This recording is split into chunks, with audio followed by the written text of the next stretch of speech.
Future-focused living can be seen in two ways: as a way to plan for your future and as a way to keep going. The first makes sense and is a good thing.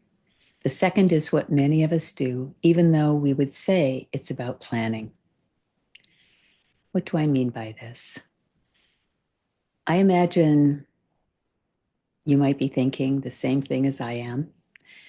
Imagine that you're out picking up some item of importance. On the way, it occurs to you that something else you need or may need is close by.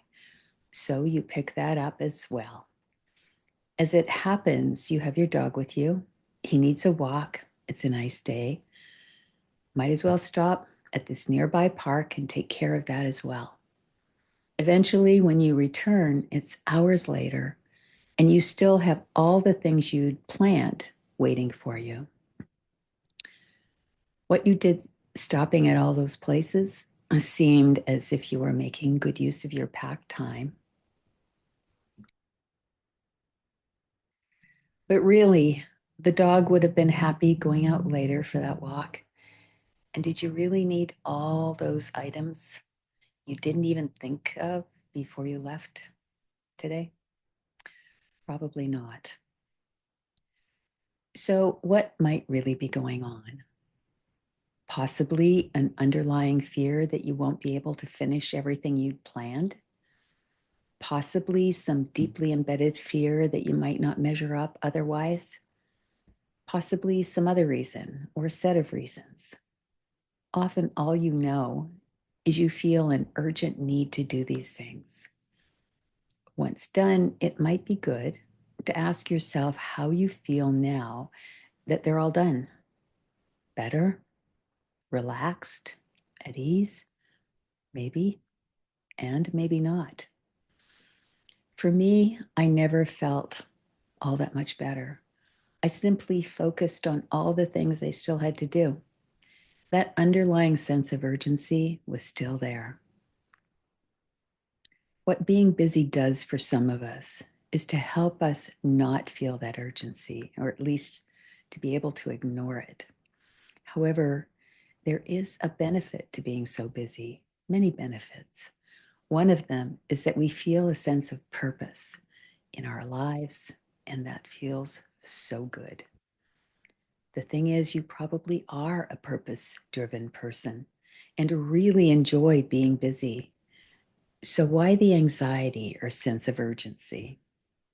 It doesn't make sense. And yet it is stubbornly persistent. In my own life, I could feel it whenever I took a moment to relax. I'd find myself wondering what I had missed, dreading some unknown calamity that would result from that error.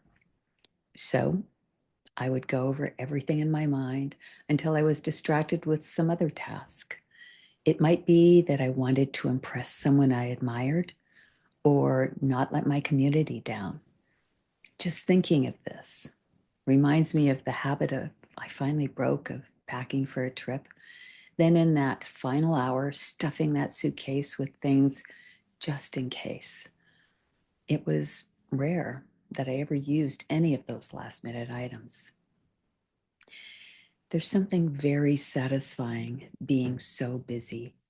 It feels good, and it feels good being so purposeful.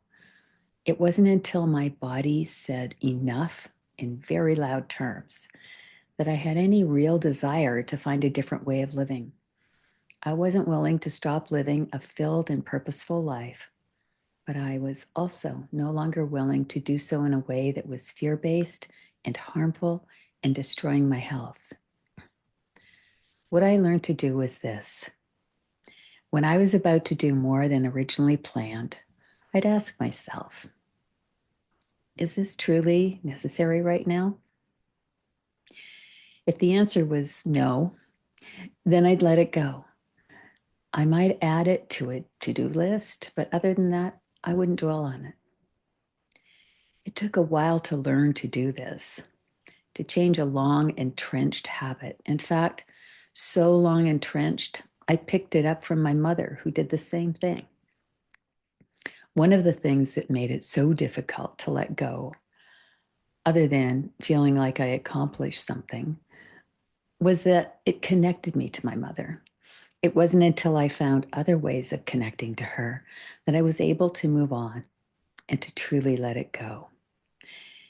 It also felt so urgent to stop and pick up things that I knew I didn't need for weeks, sometimes months, sometimes years. That sense of misplaced urgency, I discovered, was my way of making sure all possibilities for potential disaster were covered. Again, something picked up from my home life. That was, in my case, the real fear that drove me. It may be different for you, but that felt sense of urgency is probably the same. What that sense of urgency indicates is that you are running on adrenaline, a topic we'll begin to explore next time. Thank you for joining me today. I hope you can make it take some time to sit and think about how this future planning focus shows up in your life and what you would like to do to shift it.